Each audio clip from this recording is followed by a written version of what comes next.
ಕರ್ತನಲ್ಲಿ ಪ್ರೀತಿಯುಳ್ಳ ನನ್ನ ಆತ್ಮೀಯ ದೇವಜನರೇ, ನಿಮ್ಮೆಲ್ಲರಿಗೂ ಕರ್ತನಾದ ಯೇಸು ಕ್ರಿಸ್ತನ ಹೆಸರಿನಲ್ಲಿ ಪ್ರೀತಿಪೂರ್ವಕವಾಗಿ ಸ್ವಾಗತಿಸುತ್ತಾ ಈ ದಿನದ ದೈವಿಕ ವಾಕ್ಯದ ಸಂದೇಶವನ್ನು ಕೇಳುವ ಮುನ್ನ ದೇವರ ಕೃಪಾ ಸಹಾಯಕ್ಕೋಸ್ಕರವಾಗಿ ದೇವರು ನಿಮ್ಮನ್ನು, ನಿಮ್ಮ ಕುಟುಂಬವನ್ನು, ನಿಮ್ಮ ಕೆಲಸ ಕಾರ್ಯಗಳನ್ನು ಆಶೀರ್ವದಿಸಲಿ ಎಂಬುದಾಗಿ ಪ್ರಾರ್ಥನೆ ಮಾಡೋಣ. ಜೀವಸ್ವರೂಪನಾದ ತಂದೆಯಾದ ದೇವರೇ, ಈ ಒಂದು ದಿನದ ಸಮಯದಲ್ಲಿ ಸ್ವಾಮಿ, ನಿನ್ನ ವಾಕ್ಯದ ಸಂದೇಶವನ್ನು ಕೇಳುವುದಕ್ಕೆ ಸಿದ್ಧರಾಗಿರುವಂಥ ಎಲ್ಲ ನಮ್ಮ ಪ್ರೀತಿಯ ವಿಶ್ವಾಸಿಗಳಿಗೆ ನಾವು ಪ್ರಾರ್ಥನೆ ಮಾಡುತ್ತೇವೆ. ಒಂದು ವೇಳೆ ಯಾರಾದರೂ ಅಸ್ವಸ್ಥರಾಗಿ ಬಿದ್ದುಕೊಂಡಿರುವುದಾದರೆ ಈ ವಾಕ್ಯದ ಮೂಲಕವಾಗಿ ಅವರಿಗೆ ಬಿಡುಗಡೆಯನ್ನು ಕೊಡು ಸ್ವಾಮಿ. ಇವರು ತಮ್ಮ ಕೆಲಸ ಕಾರ್ಯಗಳಿಗೆ ಹೋಗುವಾಗ ಬರುವಾಗ ಇವರ ವ್ಯವಸಾಯಗಳಿಗೆ ಬೇಕಾದಂಥ ಮಳೆಯನ್ನು ಸಕಾಲಕ್ಕೆ ಒದಗಿಸಿಕೊಡು. ಮಕ್ಕಳು ಒಂದು ವೇಳೆ ಪರೀಕ್ಷೆಯನ್ನು ಬರೆಯುವುದಕ್ಕೆ ಹೋಗುವುದಾದರೆ, ಒಂದು ವೇಳೆ ಪರೀಕ್ಷೆಯನ್ನು ಬರೆದಿರುವುದಾದರೆ ಉತ್ತಮ ಫಲಿತಾಂಶಕ್ಕೋಸ್ಕರವಾಗಿಯೂ ಉತ್ತಮ ಪರೀಕ್ಷೆ ಬರೆಯುವುದಕ್ಕೋಸ್ಕರವಾಗಿ ಕೂಡ ನಾವು ಪ್ರಾರ್ಥನೆ ಮಾಡುತ್ತೇವೆ. ನಿನ್ನ ವಿಶೇಷವಾದ ಬಲಾಶೀರ್ವಾದಗಳೊಂದಿಗೆ ಎಲ್ಲರನ್ನ ಬಲಪಡಿಸಿ ಕಾಪಾಡಿಕೊಂಡು ಬರಬೇಕಾಗಿ ಯೇಸು ಕ್ರಿಸ್ತನ ದಿವ್ಯನಾಮದಲ್ಲಿ ಪ್ರಾರ್ಥಿಸ್ತೇವೆ ತಂದೆಯೇ, ಆಮೇನ್. ಪ್ರಿಯ ದೇವಜನರೇ, ಈ ದಿನದ ದೈವಿಕ ವಾಕ್ಯದ ಸಂದೇಶದ ಮುಖ್ಯ ಭಾಗ ಯೇಸು ಕ್ರಿಸ್ತನಲ್ಲಿ ನವೀಕರಣದ ಪ್ರಯಾಣದಲ್ಲಿ, ಕ್ರಿಸ್ತನಲ್ಲಿ ನವೀಕರಣದ ಪ್ರಯಾಣದಲ್ಲಿ ನಮ್ಮ ಜೀವಿತ ಹೇಗೆ ಇರಬೇಕೆಂಬುದಾಗಿ ನೋಡುವಾಗ ಭೇದ ಭಾವವಿಲ್ಲದೆ ಅತಿಥಿ ಸತ್ಕಾರ ಮಾಡುವುದನ್ನು ಕ್ರೈಸ್ತಿಯ ಜೀವಿತದಲ್ಲಿ ನಾವು ಕಲಿತುಕೊಳ್ಳಬೇಕಾಗಿದೆ.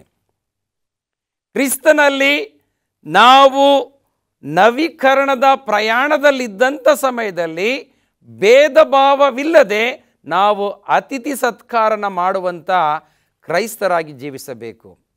ಇವತ್ತಿನ ದಿನದಲ್ಲಿ ಇದು ಬಹಳ ಕಡಿಮೆ ಆಗಿದೆ ಪ್ರಿಯರೇ. ನಾವೆಲ್ಲ ದೇವರ ಮಕ್ಕಳು ಎಂಬುದಾಗಿ ಹೇಳುತ್ತೇವೆ, ಬೆಳಕಿನವರಂತೆ ನಡೆಯುವವರು ಎಂಬುದಾಗಿ ಹೇಳ್ತೇವೆ, ಆದರೆ ನಮ್ಮಲ್ಲಿ ಅತಿಥಿ ಸತ್ಕಾರ ಅನ್ನುವಂಥದ್ದು ಇಲ್ಲ. ಕ್ರೈಸ್ತರಲ್ಲಿಯೇ ಭೇದ ಭಾವಗಳು ಇರುವಂಥದ್ದನ್ನು ನಾವು ನೋಡುತ್ತೇವೆ. ಇಬ್ರಿಯರಿಗೆ ಬರೆದಂಥ ಪತ್ರಿಕೆ 13ನೇ ಅಧ್ಯಾಯ 2ನೇ ವಚನದಲ್ಲಿ ದೇವರ ವಾಕ್ಯ ಹೇಳುತ್ತೆ, ಸಹೋದರರ ಸ್ನೇಹವು ನೆಲೆಯಾಗಿರಲಿ, ಅತಿಥಿ ಸತ್ಕಾರ ಮಾಡುವುದನ್ನು ಮರೆಯಬೇಡಿರಿ. ಅದನ್ನು ಮಾಡುವಲ್ಲಿ ಕೆಲವರು ತಿಳಿಯದೆ ದೇವದೂತರನ್ನು ಸತ್ಕರಿಸಿದ್ದಾರೆ. ಸೆರೆಯವರ ಸಂಗಡ ನೀವು ಜೊತೆ ಸೆರೆಯವರೆಂದು ಭಾವಿಸಿಕೊಂಡು ಅವರನ್ನು ಜ್ಞಾಪಕ ಮಾಡಿಕೊಳ್ಳಿರಿ. ನಿಮ್ಮ ಪೂರ್ವಿಕರು ಮಾಡಿದಂಥ ಸತ್ಕಾರಗಳನ್ನು ಜ್ಞಾಪಕ ಮಾಡಿಕೊಳ್ಳಿರಿ. ಅವರು ಮಾಡಿರುವಂಥ ಒಳ್ಳೆಯ ಕಾರ್ಯಗಳನ್ನು ಜ್ಞಾಪಕ ಮಾಡಿಕೊಳ್ಳಿರಿ. ಭಕ್ತನಾದಂಥ ಪೌಲನು ಆ ಇಬ್ರಿಯರಿಗೆ ಹೇಳುವಂಥದ್ದು, ಸಹೋದರರ ಸ್ನೇಹವು ನೆಲೆಯಾಗಿರಲಿ,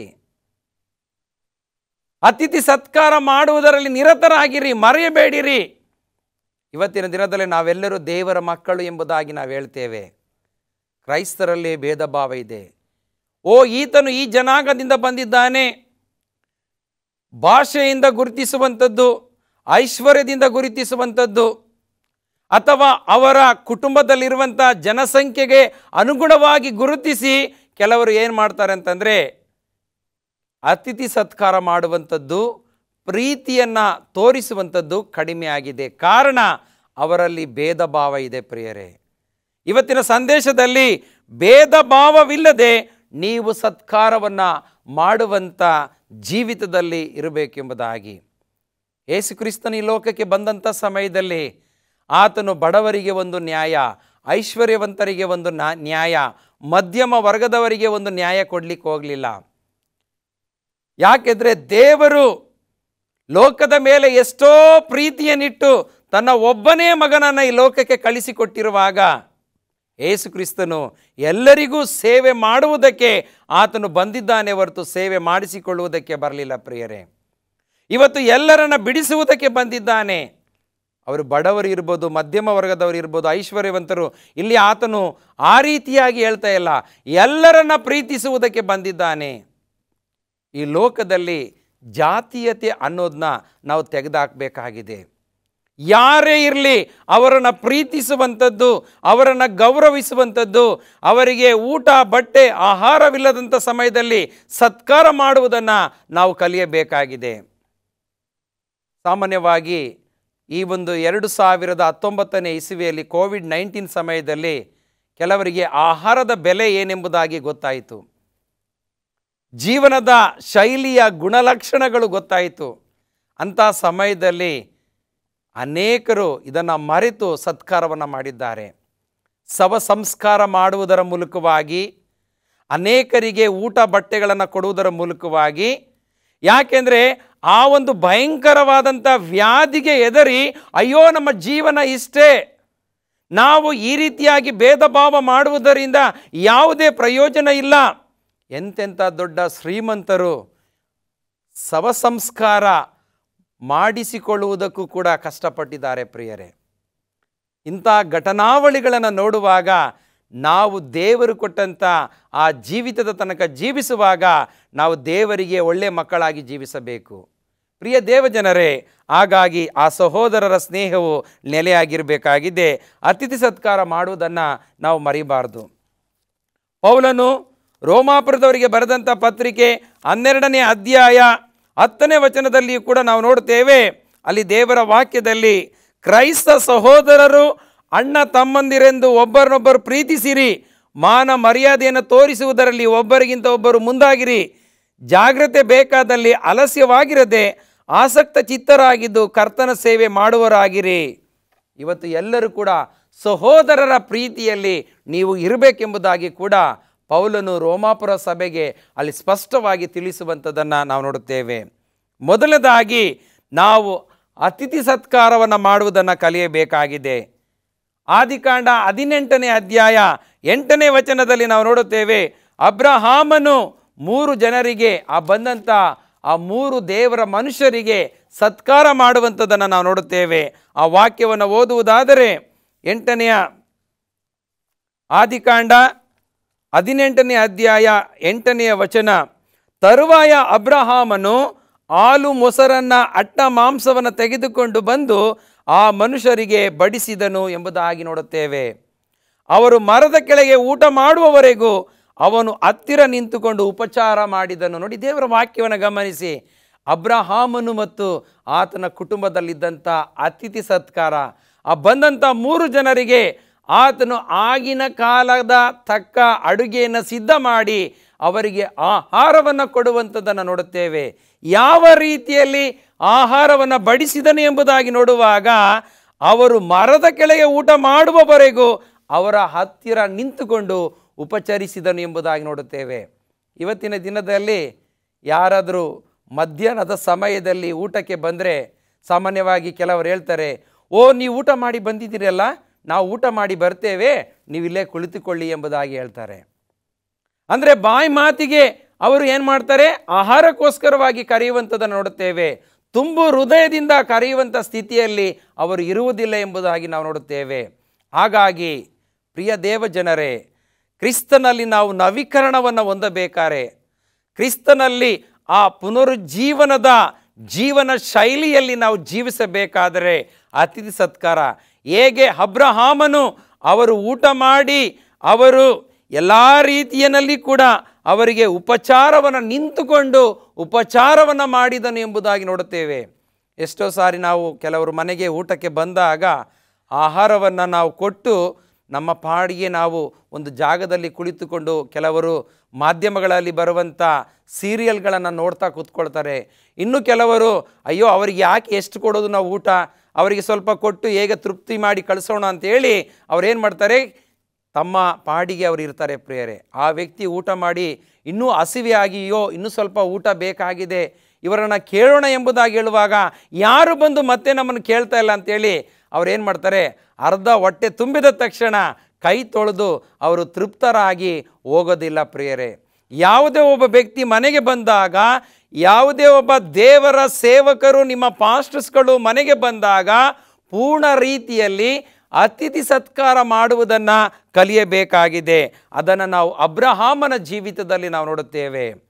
ನಂತರ ಅದೇ ಆದಿಕಾಂಡ 24ನೇ ಅಧ್ಯಾಯ 31ನೇ ವಚನದಲ್ಲಿ ನಾವು ನೋಡುತ್ತೇವೆ, ಬೆತುವೇಲನು ಮತ್ತು ಲಾಬಾನನ ಕುಟುಂಬದಲ್ಲಿ ನಡೆದಂಥ ಘಟನೆಯನ್ನು ನೋಡುವಾಗ ಅಬ್ರಹಾಮನು ತನ್ನ ಸೇವಕನಾದಂಥ ಎಲಿಯಾಜರನ ಮೂಲಕವಾಗಿ ಅಬ್ರಹಾಮನ ಮಗನಾದಂಥ ಈಸಾಕನಿಗೆ ಹೆಣ್ಣನ್ನು ತೆಗೆದುಕೊಂಡು ಬರುವುದಕ್ಕೆ ಹೋಗುವಾಗ ನಾವು ನೋಡುತ್ತೇವೆ, ಆಗಿನ ಕಾಲದಲ್ಲಿ ಎಲಿಯಾಜರನು ಮತ್ತು ಅವನ ಸೇವಕರು ಅವನ ಜೊತೆಯಲ್ಲಿ ಆಗಿನ ಕಾಲದಲ್ಲಿ ಹೋದಂಥ ಒಂಟೆ ಯಾವುದೇ ಒಂದು ಪ್ರಾಣಿಗಳಿಗೆ ನಾವು ನೋಡುತ್ತೇವೆ, ಬೆತುವೇಲನು, ಲಾಬಾನನು, ರೆಬಕ್ಕಳು ಆ ಒಂದು ಪ್ರಾಣಿಗಳಿಗೆ ಬೇಕಾದಂಥ ಆಹಾರವನ್ನು, ಹುಲ್ಲುಗಳನ್ನು ಕೊಡುವುದರ ಮೂಲಕವಾಗಿ ನಾವು ಎಲಿಯಾಜರನು ಮತ್ತು ಅವನ ಸಂಗಡ ಹೋದಂಥ ಜನರಿಗೆ ಉಪಚರಿಸುವಂಥದ್ದನ್ನು, ಅತಿಥಿ ಸತ್ಕಾರ ಮಾಡುವುದನ್ನು ಅಲ್ಲಿ ನಾವು ನೋಡ್ತೇವೆ ಪ್ರಿಯರೇ. ಈಗಿನ ಕಾಲದಲ್ಲಿ ಸಾಮಾನ್ಯವಾಗಿ ಮದುವೆ ಕಾರ್ಯಗಳು ನಡೆಯುವಂಥ ಸಮಯದಲ್ಲಿ ವಧುವನ್ನು ಕೇಳುವುದಕ್ಕೆ ಬಂದಾಗ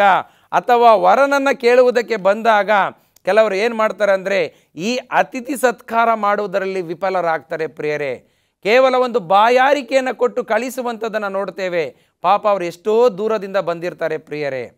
ಅವರು ಮಾಡಿದಂಥ ಒಂದು ತಪ್ಪು, ಒಂದು ವೇಳೆ ಆ ಕುಟುಂಬದ ಆ ಮಗಳನ್ನು ಅವರು ತಮ್ಮ ಮನೆಗೆ ಸೊಸೆಯಾಗಿ ತೆಗೆದುಕೊಂಡು ಹೋದ ಮೇಲೆ ಆಗ ಅವರು ಅದನ್ನು ಮಾತನಾಡ್ತಾರೆ, ಅಯ್ಯೋ ನಾವು ಪ್ರಾರಂಭದಲ್ಲಿ ನಿಮ್ಮ ಮನೆಗೆ ಬಂದಾಗ ನಮಗೆ ಕೇವಲ ಒಂದು ನೀರನ್ನು ಕೊಟ್ರಿ ಅಥವಾ ಒಂದು ಬಿಸಿ ಪಾನೀಯಗಳನ್ನು ಮಾತ್ರ ಕೊಟ್ಟಿದ್ದೀರಾ, ನಂತರ ನಮ್ಮನ್ನು ಸರಿಯಾಗಿ ಉಪಚರಿಸಲಿಲ್ಲ ಎಂಬುದಾಗಿ ನಂತರ ಆ ಮಗಳಿಗೆ ಒಂದು ಮಾತನ್ನು ತರುವಂಥದ್ದನ್ನು ನೋಡುತ್ತೇವೆ. ಹಾಗಾಗಿ ಪ್ರಿಯ ವೀಕ್ಷಕರೇ, ಕ್ರೈಸ್ತರಾದ ನಮ್ಮ ಜೀವಿತದಲ್ಲಿ ಈ ಅತಿಥಿ ಸತ್ಕಾರ ಅನ್ನುವಂಥದ್ದು ಬಹಳ ಪ್ರಾಮುಖ್ಯ. ಅಬ್ರಹಾಮನಲ್ಲಿದ್ದಂಥ ಅತಿಥಿ ಸತ್ಕಾರದ ಭಾವನೆ ಮತ್ತು ಆ ಒಂದು ಬೆತುವೇಲ ಮತ್ತು ಲಾಬಾನ, ರೆಬಕ್ಕಳಲ್ಲಿದ್ದಂಥ ಅತಿಥಿ ಸತ್ಕಾರದ ಒಂದು ಜೀವಿತವಿತ್ತು ನಮ್ಮ ಜೀವಿತದಲ್ಲಿ ನಾವು ಯಾವಾಗಲೂ ಕೂಡ ಅದನ್ನು ಕಲಿತುಕೊಳ್ಳಬೇಕಾಗಿದೆ, ರೂಢಿಯಲ್ಲಿ ನಾವು ಇಟ್ಕೊಳ್ಬೇಕಾಗಿದೆ. ಮೊದಲನೇದಾಗಿ ನಾವು ಅತಿಥಿ ಸತ್ಕಾರ ಮಾಡೋದನ್ನ ಕಲಿಬೇಕು. ಅಪೊಸ್ತಲರ ಕೃತ್ಯದಲ್ಲಿ ಕೂಡ ನಾವು ನೋಡುತ್ತೇವೆ, ಅಕ್ವಿಲನೆಂಬ ಯಹೂದ್ಯನು ಪ್ರಿಸ್ಕಿಲ್ಲಳು ಪೌಲನಿಗೆ 1 ವರ್ಷ 6 ತಿಂಗಳು ಸತ್ಕಾರ ಮಾಡಿದ್ರು ಪ್ರಿಯರೇ. ಅಪೊಸ್ತಲರ ಕೃತ್ಯದಲ್ಲಿ ಪ್ರಿಯ ದೇವಜನರೇ, ಅಕ್ವಿಲನು ಮತ್ತು ಪ್ರಿಸ್ಕಿಲ್ಲನು ಪೌಲನಿಗೆ 1 ವರ್ಷ 6 ತಿಂಗಳು ಅವರ ಮನೆಯಲ್ಲೇ ಇಟ್ಟುಕೊಂಡು ಆ ಸೇವಕನಾದಂಥ ಪೌಲನಿಗೆ ಸತ್ಕಾರ ಮಾಡುವಂಥದ್ದನ್ನು ನೋಡುತ್ತೇವೆ. ಇವತ್ತಿನ ದಿನದಲ್ಲಿ ನಾವು ಇಂಥ ಘಟನೆಗಳನ್ನು ನಾವು ಗಮನಿಸುವಾಗ ಆ ಸತ್ಕಾರದ ಮನೋಭಾವನೆ ನಮ್ಮಲ್ಲಿ ಬರೋದಿಲ್ಲ ಎಂಬುದಾಗಿ ನಾವು ನೋಡುತ್ತೇವೆ. ಅಕ್ವಿಲನು ಮತ್ತು ಪ್ರಿಸ್ಕಿಲ್ಲನು ಅವರಲ್ಲಿದ್ದಂಥ ಒಂದು ಜೀವಿತದಲ್ಲಿ ಎಂಥ ಅತಿಥಿ ಸತ್ಕಾರನ ಮಾಡುವುದರ ಮೂಲಕವಾಗಿ ಪೌಲನನ್ನು ಉಪಚರಿಸಿದರು ಎಂಬುದಾಗಿ ನಾವು ನೋಡುತ್ತೇವೆ.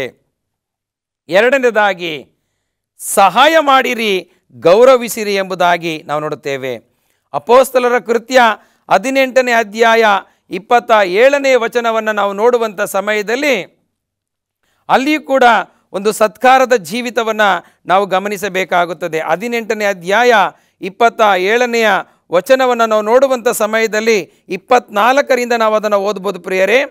ಆಮೇಲೆ ಅಕಾಯಕ್ಕೆ ಹೋಗಬೇಕೆಂದು ಅವನಿಗೆ ಮನಸ್ಸಾದಾಗ ಸಹೋದರರು ಅವನನ್ನು ಪ್ರೋತ್ಸಾಹಗೊಳಿಸಿ ಅಲ್ಲಿದ್ದ ಶಿಷ್ಯರಿಗೆ ಇವನನ್ನು ಸೇರಿಸಿಕೊಳ್ಳಬೇಕೆಂದು ಪತ್ರಿಕೆಯಲ್ಲಿ ಬರೆದು ಕೊಟ್ಟರು ಎಂಬುದಾಗಿ ನಾವು ನೋಡುತ್ತೇವೆ.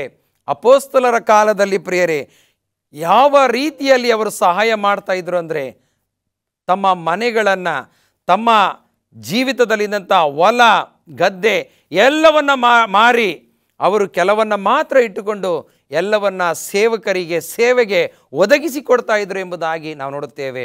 ಅಪೊಸ್ತಲರ ಕಾಲದಲ್ಲಿದ್ದಂಥ ಆ ಒಂದು ಸತ್ಕಾರ ಇವತ್ತು ನಮ್ಮಲ್ಲಿಲ್ಲ ಪ್ರಿಯರೇ. ಯಾಕೆಂದರೆ ನಮ್ಮಲ್ಲಿರುವಂಥ ಬಲಹೀನತೆಗಳು, ಅಪನಂಬಿಕೆಯ ಜೀವಿತ, ದೊಡ್ಡಸ್ತಿಕೆಯ ಮೇಲೆ ಮನಸ್ಸಿಡುವಂಥ ಜೀವಿತ, ಇಂಥ ಜೀವಿತ ನಮ್ಮಲ್ಲಿದ್ದಾಗ ನಾವು ಇಂಥ ಒಂದು ಸತ್ಕಾರದ ಮನೋಭಾವನೆಗಳಲ್ಲಿ ನಾವು ಜೀವಿಸುವುದಕ್ಕೆ ಸಾಧ್ಯವಿಲ್ಲ.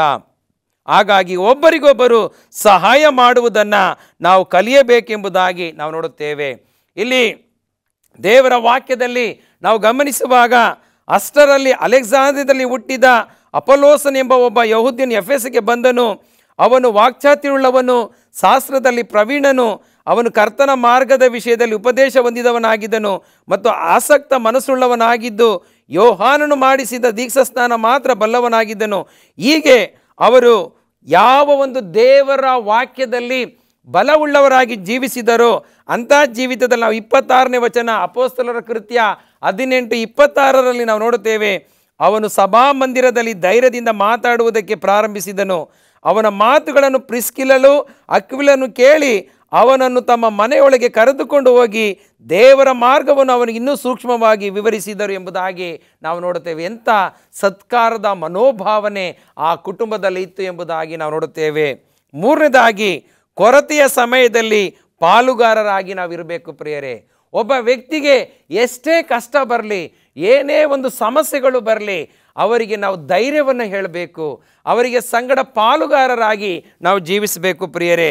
2 ಕೊರಿಂಥ 8ನೇ ಅಧ್ಯಾಯ 1ನೇ ವಚನದಲ್ಲಿ ಪೌಲನು ಮೆಕೆದೋನ್ಯದ ಸಭೆಗೆ ಬಂದಂಥ ಸಮಯದಲ್ಲಿ ಆತನು ನೀವು ಇನ್ನೊಬ್ಬರಿಗೆ ನೀವು ಸಹಾಯವನ್ನು ಮಾಡಿರಿ ಎಂಬುದಾಗಿ ಆತನು ಕೇಳಿಕೊಳ್ಳುವಂಥದ್ದನ್ನು ನೋಡುತ್ತೇವೆ. ಮೆಕೆದೋನ್ಯ ಸಭೆಯವರು ಪೌಲನಿಗೆ ಸಹಾಯಕರಾಗಿ ಅವರು ನಿಲ್ಲುವಂಥದ್ದನ್ನು ನಾವು ನೋಡುತ್ತೇವೆ. ಯಾಕೆಂದರೆ ಎಷ್ಟೋ ಸಾರಿ ನಮ್ಮ ಜೀವಿತಗಳಲ್ಲಿ ಇಂಥ ಒಂದು ಘಟನೆಗಳು ನಡೆಯುವಂಥ ಸಮಯದಲ್ಲಿ ನಾವು ಧೈರ್ಯವುಳ್ಳವರಾಗಿರಬೇಕು. ಆ ವಾಕ್ಯವನ್ನು ನಾವು ಓದುವುದಾದರೆ 2 ಕೊರಿಂಥ 8ನೇ ಅಧ್ಯಾಯ 1ನೇ ವಚನದಲ್ಲಿ, ಸಹೋದರರೇ, ಮೆಕೆದೋನದ ಸಭೆಗಳಲ್ಲಿ ದೇವರ ಕೃಪೆಯು ತೋರಿದ ಬಗೆಯನ್ನು ನಿಮಗೆ ತಿಳಿಸುತ್ತೇನೆ. ಆ ಸಭೆಗಳವರು ಬಹಳ ಹಿಂಸೆ ತಾಳುವವರಾದರು ಮತ್ತು ವಿಪರೀತವಾದ ಬಡತನದಲ್ಲಿದ್ದರು, ಬಹು ಆನಂದದಿಂದ ತುಂಬಿದವರಾಗಿ ಅತ್ಯಂತ ಔದಾರ್ಯವುಳ್ಳವರಾಗಿದ್ದರು ಎಂಬುದಾಗಿ ನಾವು ನೋಡುತ್ತೇವೆ. ಮೆಕೆದೋನ್ಯದ ಸಭೆ, ಪ್ರಿಯ ದೇವಜನರೇ, ಮೆಕೆದೋನ್ಯದ ಸಭೆ ಬಹು ಕಷ್ಟದಲ್ಲಿ ತೊಂದರೆಗಳಲ್ಲಿದ್ದರೂ ಕೂಡ ಅವರು ದೇವರ ಮೇಲೆ ಆತುಕೊಂಡು ಅವರು ಬಲವುಳ್ಳವರಾಗಿ, ಏನೇ ಹಿಂಸೆಗಳು ಬರಲಿ, ವಿಪರೀತವಾದ ಬಡತನದಲ್ಲಿ ಬರಲಿ, ಅವರು ಔದಾರ್ಯವುಳ್ಳವರಾಗಿ ದೇವರ ಸೇವೆಗೆ ಸಹಕರಿಸುವುದರ ಜೊತೆಗೆ ಅವರು ತಮ್ಮ ಬಡತನವನ್ನು ಎಲ್ಲ ಕಷ್ಟವನ್ನು ಮರೆತು ದೇವರ ಸೇವೆಗೆ ಪ್ರೋತ್ಸಾಹವನ್ನು ಅವರು ನೀಡಿದರು ಎಂಬುದಾಗಿ ನಾವು ನೋಡುತ್ತೇವೆ. ಪ್ರಿಯ ದೇವಜನರೇ, ಇವತ್ತಿನ ದಿನದಲ್ಲಿ ಕ್ರೈಸ್ತಿಯ ಜೀವಿತದಲ್ಲಿ ಇಂಥ ಗುಣಗಳು ಇರೋದು ಬಹಳ ಕಷ್ಟ ಎಂಬುದಾಗಿ ನಾವು ನೋಡುತ್ತೇವೆ. ಅಪೊಸ್ತಲರ ಕೃತ್ಯ 11ನೇ ಅಧ್ಯಾಯ ನಾವು 29ನೇ ವಚನವನ್ನು ನೋಡುವಾಗ ಅಲ್ಲಿಯೂ ಕೂಡ ಒಬ್ಬ ವ್ಯಕ್ತಿಯ ಜೀವಿತದಲ್ಲಿ ನಾವು ಅದನ್ನು ನೋಡುವಂಥವರಾಗಿದ್ದೇವೆ. ಆ ಕಾಲದಲ್ಲಿ ಪ್ರವಾದಿಗಳಾಗಿದ್ದ ಕೆಲವರು ಯೆರೂಸಲೇಮಿಗೆ ಅಂತಿಯೋಕ್ಯಕ್ಕೆ ಬಂದರು. ಅವರಲ್ಲಿ ಅಗಬನೆಂಬುವ ಒಬ್ಬನು ಎದ್ದು ಲೋಕಕ್ಕೆಲ್ಲ ದೊಡ್ಡ ಕ್ಷಾಮ ಬರುವುದು ಎಂದು ಪವಿತ್ರಾತ್ಮ ಪ್ರೇರಣೆಯಿಂದ ಸೂಚಿಸುವಂಥದ್ದನ್ನು ನಾವು ನೋಡುತ್ತೇವೆ. ಅಗಬನೆಂಬಂಥ ಒಬ್ಬ ಪ್ರವಾದಿ ಲೋಕಕ್ಕೆ ಬರಗಾಲ ಬರುತ್ತೆ ಎಂಬುವಂಥ ಮುನ್ಸೂಚನೆಯನ್ನು ನೀಡಿದಂಥ ಸಮಯದಲ್ಲಿ ಅದು ಕ್ಲೌದ ಚಕ್ರವರ್ತಿಯಿಂದ ಸೂಚಿಸಿದನು. ಅದು ಕ್ಲೌದ ಚಕ್ರವರ್ತಿಯ ಕಾಲದಲ್ಲಿ ಉಂಟಾಯಿತು. ಆಗ ಶಿಷ್ಯರಲ್ಲಿ ಪ್ರತಿಯೊಬ್ಬರು ಯೂದಾಯ ಸೀಮೆಯಲ್ಲಿ ವಾಸವಾಗಿದ್ದ ಸಹೋದರರಿಗೆ ತಮ್ಮ ತಮ್ಮ ಶಕ್ತ್ಯಾನುಸಾರವಾಗಿ ದ್ರವ್ಯ ಸಹಾಯ ಮಾಡಬೇಕೆಂದು ನಿಶ್ಚಯಿಸಿಕೊಂಡರು. ಹಾಗೆ ಮಾಡಿ ಅದನ್ನು ಬಾರ್ನಬ ಸೌಲರ ಕೈಯಿಂದ ಸಭೆಯ ಹಿರಿಯರಿಗೆ ಕಳಿಸಿಕೊಡುವಂಥದ್ದನ್ನು ನಾವು ನೋಡುತ್ತೇವೆ. ಎಂಥ ಒಂದು ಕೊರತೆಗಳು, ಕಷ್ಟಗಳು, ಬರಗಾಲಗಳು ಬಂದಾಗ ಅನೇಕರು ಸಹಾಯ ಮಾಡಿರುವಂಥದ್ದನ್ನು ನಾವು ನೋಡುತ್ತೇವೆ. ಎಷ್ಟೋ ಸಾರಿ ಮಳೆಯ ತೊಂದರೆಯಿಂದ ಜನರು ಮನೆಗಳನ್ನು ಕಳೆದುಕೊಂಡಿರ್ತಾರೆ. ಅಂಥವರಿಗೆ ಬೆಡ್ಶೀಟ್ಗಳನ್ನು ಕೊಡುವಂಥದ್ದು, ಆಹಾರ ಧಾನ್ಯಗಳನ್ನು ವಿತರಿಸುವಂಥ ಕಾರ್ಯದಲ್ಲಿ ನಾವು ಮಾಡಬೇಕಾಗಿದೆ. ಪ್ರಿಯ ದೇವಜನರೇ, ಇವತ್ತಿನ ದಿನದಲ್ಲಿ ನಮ್ಮ ಸೆವೆಂತ್ ಡೇ ಅಡ್ವೆಂಟಿಸ್ಟ್ ಸಭೆ ಇಡೀ ಲೋಕದಲ್ಲಿ ಇಂಥ ಬರಗಾಲಗಳು ಬಂದಾಗ, ಸುನಾಮಿ ಬಂದಾಗ, ಭೂಕಂಪಗಳು ಉಂಟಾದಂಥ ಸಮಯದಲ್ಲಿ, ಈ ಒಂದು ಕೋವಿಡ್-19 ಸಮಯದಲ್ಲಿ ಅನೇಕರಿಗೆ ಆಹಾರದ ಕಿಟ್ಗಳನ್ನು ವಿತರಿಸುವುದರ ಮೂಲಕವಾಗಿ ಸಹಾಯ ಹಸ್ತವನ್ನು ಕೂಡ ನಮ್ಮ ಸ್ಥಳೀಯ ಸಭೆಗಳಲ್ಲಿ ಮಾತ್ರವಲ್ಲ, ಅದು ಯೂನಿಯನ್ ಆಗಿರ್ಬೋದು, ಡಿವಿಷನ್ ಆಗಿರ್ಬೋದು, ಅಥವಾ ಜನರಲ್ ಕಾನ್ಫರೆನ್ಸರ್ ಆಗಿರ್ಬೋದು, ಇಂಥ ಎಲ್ಲ ಕಚೇರಿಗಳಲ್ಲಿ ಈ ಸತ್ಕಾರದ ಮೂಲಕವಾಗಿ ನಮ್ಮ ಜನರಿಗೆ ಮಾತ್ರವಲ್ಲ ಇತರರಿಗೂ ಕೂಡ ಕಷ್ಟದಲ್ಲಿ ನೆರವಾಗಿರುವಂಥದ್ದನ್ನು ನಾವು ನೋಡುತ್ತೇವೆ. ಹಾಗಾಗಿ ಕೊರತೆ ಬಂದಂಥ ಸಮಯದಲ್ಲಿ ನಾವು ಇತರರಿಗೆ ಸಹಾಯ ಮಾಡುವಂಥ ಜೀವಿತದಲ್ಲಿ ಜೀವಿಸಬೇಕು. ಯಾಕೆಂದರೆ 1 ಪೇತ್ರ 2ನೇ ಅಧ್ಯಾಯ 1 ಮತ್ತು 2ನೇ ವಚನವನ್ನು ನೋಡುವಂಥ ಸಮಯದಲ್ಲಿ, ಕೊನೆಯ ಭಾಗಕ್ಕೆ ನಾನು ಬಂದಿದ್ದೇನೆ. ಈ ಸಮಯದಲ್ಲಿ ಪೇತ್ರನು ಬರೆದಂಥ ಮೊದಲನೆಯ ಪತ್ರಿಕೆ 2ನೇ ಅಧ್ಯಾಯ 1 ಮತ್ತು 2ನೇ ವಚನ ನೋಡುವಾಗ, ಆದ ಕಾರಣ ಎಲ್ಲ ಕೆಟ್ಟತನವನ್ನು, ಎಲ್ಲ ವಂಚನೆಯನ್ನು, ಕಪಟವನ್ನು, ಹೊಟ್ಟೆ ಕಿಚ್ಚನ್ನು, ಎಲ್ಲ ಥರದ ನಿಂದೆಯನ್ನು ವಿಸರ್ಜಿಸಿ ಹಸು ಮಕ್ಕಳಂತೆ ಪಾರಮಾರ್ಥಿಕವಾದ ಶುದ್ಧ ಹಾಲನ್ನು ಬಯಸಿರಿ, ಅದರಿಂದ ಬೆಳೆಯುತ್ತಾ ರಕ್ಷಣೆ ಹೊಂದಿವೆ ಎಂಬುದಾಗಿ ನೋಡುತ್ತೇವೆ. ನಿಮ್ಮಲ್ಲಿರುವಂಥ ಎಲ್ಲ ಕೆಟ್ಟತನವನ್ನು, ವಂಚನೆಯನ್ನು, ಕಪಟವಾದಂಥ ಜೀವಿತವನ್ನು ಬಿಟ್ಟು ನೀವೆಲ್ಲರೂ ಕೂಡ ಸಹೋದರರ ಐಕ್ಯತೆಯಿಂದ ಜೀವಿಸಬೇಕೆಂಬುದಾಗಿ ಇಲ್ಲಿ ದೇವರ ವಾಕ್ಯ ಸ್ಪಷ್ಟವಾಗಿ ಹೇಳುತ್ತೆ. ಪ್ರಿಯ ದೇವಜನರೇ, ಇಂಥ ಒಂದು ಜೀವಿತದಲ್ಲಿ ನೀವು ಹಸು ಮಕ್ಕಳಂತೆ ಪಾರಮಾರ್ಥಿಕವಾದ ಶುದ್ಧ ಹಾಲನ್ನು ಬಯಸಿರಿ. ನಾವು ಶುದ್ಧ ಹಾಲನ್ನು ಬಯಸಬೇಕಾಗಿದೆ. ಅದರಿಂದ ಬೆಳೆಯುವುದರ ಮೂಲಕವಾಗಿ ರಕ್ಷಣೆಯನ್ನು ಪಡೆದುಕೊಳ್ಳುವುದಕ್ಕೆ ಸಾಧ್ಯ. ಪ್ರಿಯ ಆತ್ಮೀಯ ದೇವಜನರೇ, ಇವತ್ತು ನಾವು ಇಂಥ ಒಂದು ಸತ್ಕಾರದ ಮೂಲಕವಾಗಿ ದೇವರ ಆಶೀರ್ವಾದವನ್ನು ಪಡೆದುಕೊಳ್ಳುವುದಕ್ಕೆ ಸಾಧ್ಯ. ಇಂಥ ಸತ್ಕಾರದ ಮೂಲಕವಾಗಿ ದೇವರ ರಕ್ಷಣೆಯಲ್ಲಿ ಬೆಳೆಯುವುದಕ್ಕೆ ಸಾಧ್ಯ. ಆವಾಗ ಕರ್ತನು ದಯಾಳುವೆಂದು ನೀವು ಅನುಭವದಿಂದ ತಿಳಿದುಕೊಂಡಿರಲ್ಲವೋ, ನೀವು ಜೀವವುಳ್ಳ ಕಲ್ಲಾಗಿರುವ ಆತನನ್ನು ಸೇರಿಕೊಂಡಿದ್ದೀರಿ. ನಾವು ಜೀವವುಳ್ಳ ಕಲ್ಲಾದಂಥ ದೇವರನ್ನು ನಾವು ಆರಿಸಿಕೊಂಡಿದ್ದೇವೆ.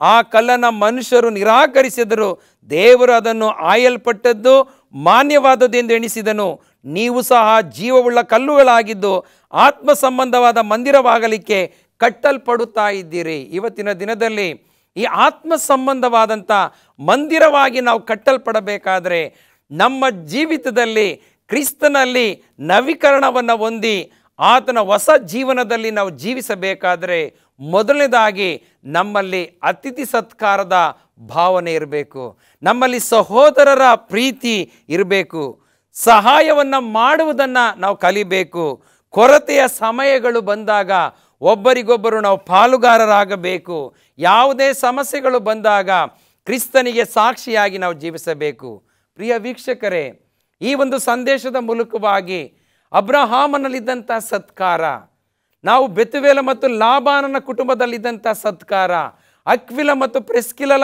ಜೀವಿತದಲ್ಲಿದ್ದಂಥ ಸತ್ಕಾರದ ಜೀವಿತ, ಇಂಥ ಒಂದು ಜೀವಿತದಲ್ಲಿ ನಾವು ಕೂಡ ಜೀವಿಸುವಾಗ ಅಪೋಸ್ತಲರ ಕಾಲದಲ್ಲಿ ಅನೇಕರು ಸಹಾಯ ಹಸ್ತವನ್ನು ನೀಡುವುದರ ಮೂಲಕವಾಗಿ ಸೇವೆಗೂ ಕುಟುಂಬಕ್ಕೂ ಸಹಾಯ ಹಸ್ತವನ್ನು ನೀಡ್ತಾ ಇದ್ರು. ಪ್ರಿಯರೇ, ಇವತ್ತು ನಮ್ಮ ಜೀವಿತ ಏನಾಗಿದೆ? ಇವತ್ತಿನ ದಿನದಲ್ಲಿ ಆ ಸತ್ಕಾರದ ಜೀವಿತ ನಮ್ಮಲ್ಲಿ ಒಂದು ವೇಳೆ ಇಲ್ಲ ಎಂಬುದಾಗಿ ನಾವು ತಿಳಿದುಕೊಂಡಿರುವುದಾದರೆ, ಅಯ್ಯೋ ದೇವರೇ, ಇಲ್ಲಿಯ ತನಕ ನಾನು ಸತ್ಕಾರ ಮಾಡುವುದರಲ್ಲಿ ವಿಫಲನಾಗಿದ್ದೇನೆ. ಈ ವಾಕ್ಯದ ಮೂಲಕವಾಗಿ ಇಂದಿನಿಂದಲೇ ನಾನು ಸತ್ಕಾರದ ಆ ಜೀವಿತವನ್ನು ಸರಿಯಾಗಿ ತಿಳಿದುಕೊಳ್ಳುತ್ತೇನೆ ಅನ್ನುವಂಥ ಜೀವಿತ ನಿಮ್ಮದಾಗಿರುವುದಾದರೆ, ಕರ್ತನು ನಿಮ್ಮನ್ನು ಪ್ರೀತಿಯಿಂದ ಕರೆಯುವಂಥವನಾಗಿದ್ದಾನೆ. ಮಗನೇ, ಮಗಳೇ, ನಾನು ನಿನ್ನನ್ನು ಪ್ರೀತಿಸುವುದು ಶಾಶ್ವತವಾದಂಥ ಪ್ರೇಮದಿಂದಲೇ ಎಂಬುದಾಗಿ, ಆ ಶಾಶ್ವತವಾದಂಥ ಪ್ರೇಮ ಈ ಸತ್ಕಾರಗಳ ಮೂಲಕವಾಗಿ ನಾವು ಇತರರಿಗೆ ತೋರಿಸುವಾಗ ದೇವರ ಕೃಪಾಶೀರ್ವಾದ ನಮ್ಮ ಮೇಲೆ ಸದಾಕಾಲ ಇರುವಂಥದ್ದಾಗಿದೆ. ಇಂಥ ಜೀವಿತ ನಮ್ಮದಾಗಿರಲಿ ಎಂಬುದೇ ನನ್ನ ಪ್ರಾರ್ಥನೆಯಾಗಿದೆ.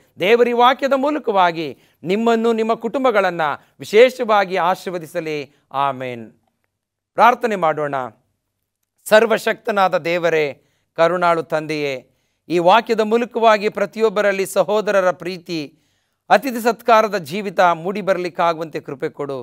ಕರ್ತನೇ, ಒಂದು ವೇಳೆ ಕುಟುಂಬದಲ್ಲಿ ಯಾರಾದರೂ ಅಸ್ವಸ್ಥರಾಗಿರುವುದಾದರೆ ನಜರೇತಿನ ಯೇಸುವಿನ ನಾಮದಲ್ಲಿ ಅವರನ್ನು ಗುಣಪಡಿಸು ಸ್ವಾಮಿ. ಒಂದು ವೇಳೆ ಕಷ್ಟದ ಪರಿಸ್ಥಿತಿಗಳು, ಆಹಾರದ ಕೊರತೆಗಳು, ಏನಾದರೂ ಕಷ್ಟಗಳಿದ್ದರೆ ಅವರಿಗೆಲ್ಲವನ್ನು ಒದಗಿಸಿಕೊಡು ಸ್ವಾಮಿ. ವಿಶೇಷವಾಗಿ ಕಾರ್ಯಕ್ರಮದ ಮೂಲಕವಾಗಿ ಪ್ರತಿಯೊಬ್ಬರು ಒಂದು ಹೊಸ ಜೀವಿತದಲ್ಲಿ ಜೀವಿಸಲಿಕ್ಕಾಗುವಂತೆ ಕೃಪೆ ಕೊಡು. ಪ್ರಾರ್ಥನೆಯನ್ನು ಕೇಳಿದ್ದಕ್ಕಾಗಿ ಸ್ತೋತ್ರ. ಎಲ್ಲ ಘನಮಾನ ಮಹಿಮೆಗಳು ನಿನ್ನೊಬ್ಬನಿಗೆ ನಾವು ಸಲ್ಲಿಸುತ್ತಾ ಈ ಪ್ರಾರ್ಥನೆಯನ್ನು ಯೇಸು ಕ್ರಿಸ್ತನ ದಿವ್ಯನಾಮದಲ್ಲಿ ಪ್ರಾರ್ಥಿಸ್ತೇವೆ ತಂದೆಯೇ, ಆಮೇನ್. ಪ್ರಿಯ ವೀಕ್ಷಕರೇ, ಈ ಕಾರ್ಯಕ್ರಮದ ಮೂಲಕವಾಗಿ ಪ್ರಾರ್ಥನಾ ಮನವಿಗಳಿದ್ದ ಪಕ್ಷದಲ್ಲಿ ನಿಮ್ಮ ಟಿವಿಯ ಪರದೆಯ ಮೇಲೆ ಬರುವಂಥ ವಿಳಾಸಕ್ಕೆ ನಿಮ್ಮ ಅನಿಸಿಕೆಗಳನ್ನು ಬರೆಯಿರಿ. ಹಾಗೂ ಈ ದೂರವಾಣಿಯ ಸಂಖ್ಯೆಗೆ ಕರೆ ಮಾಡಿರಿ. ನಾವು ನಿಮಗೋಸ್ಕರವಾಗಿ ಪ್ರಾರ್ಥಿಸ್ತೇವೆ. ದೇವರು ನಿಮ್ಮೆಲ್ಲರನ್ನ ವಿಶೇಷವಾಗಿ ಆಶೀರ್ವದಿಸಿ ಕಾಪಾಡಲಿ. ಆಮೇನ್.